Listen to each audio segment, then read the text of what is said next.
Қыздар сәлем. Бүгін мен таңғы тәтті шайға тағы да аллади дайындадым. Мынандай кіп-кішкентай топ-томпақ, жұп-жұмсақ, өзі сондай дәмді. Тәтті шайға жынды кетеді енді. 5-7 минуттың ішінде. Ол үшін бір кесе ұн керек, бір кесе сүт керек, қант, тұз, разрыхлитель және бір жұмыртқа керек. Ең алдымен ыдысқа жұмыртқаңызды жарасыз осылай. Одан кейін үстіне 1,5 қасық ас қасықпен қант саласыз. Содан кейін жақсылап тұрып қантты әлгі жұмыртқамен езесіз. Одан кейін бір кесе сүт құясыз, тағы да араластырасыз оны бір келкі болғанға дейін. Одан кейін оның үстіне апарып ұнымызды саламыз. Ұнды қыздар міндетті түрде осындай сеткамен елеп салыңыздар. Сол кезде оның арасына кислород кіріп, және комок болмайды, жақсы көтерілуіне әсер етеді. Лық еткізіп сала салғаннан өстіп елеп салған әлдеқайда дұрыс қыздар. Содан кейін осындай венчикпен араластырамыз. Қасықпен араластырғаннан гөрі венчикпен араластырған дұрыс. Комок болмайды. Қыздар арнаға жазылып кішкентай ғана қоңыраушаны баса кетіңіздер.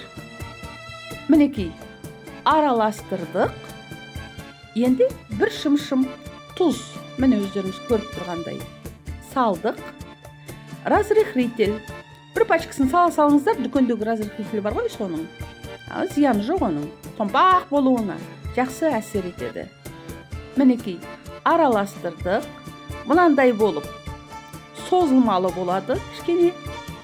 Қыздар онды көп салып қойып жүрмеңіздер, көңілдіңіздегідей болып шықпайды ол. Ол тығыз болып кетеді сол кезде. Сосын кейін қызып тұрған табаға қалауыңызша майды құясыз.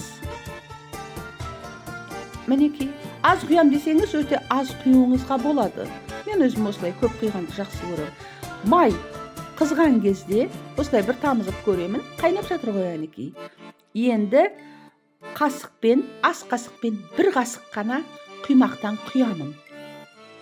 Сол кезде ол кіп-кішкентай топ-томалақ, сүп-сүйкімді, жұп-жұмсақ, топ-томпақ болып шығады қыздар.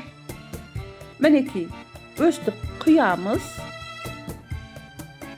Бар жоғы бір 5-7 минуттың ішінде дайын болады. Ана сүтті жылытудың керегі жоқ. Холодильникте тұрған сүттен істей берсеңіз болады. Ештеңе етпейді. Мінекей, қызарған кезде сәл-пәл қызарады ғой. Сол кезде аударасыз. Екі жағы бірдей болған кезде оны түсіріп аласыз.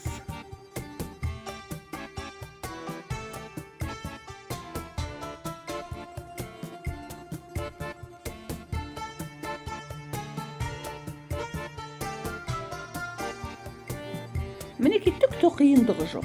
Өте оңай, әрі тез, әрі бір күнде таңертең бір ыстық бауырсақпен тәтті шай ішкендей боласыз. Мінекей дайын. 5-7 минуттың ішінде. Үйдегі балалар да мәз, апа мен ата болса, олар да мәз, тістеріне жұмсақ қой. Үйде тағы бір аға бар ғой енді. О кісі де мәз. О кісіні айтпасақ ренжіп қалып жүрер. Қыздар міне, давайте, пока.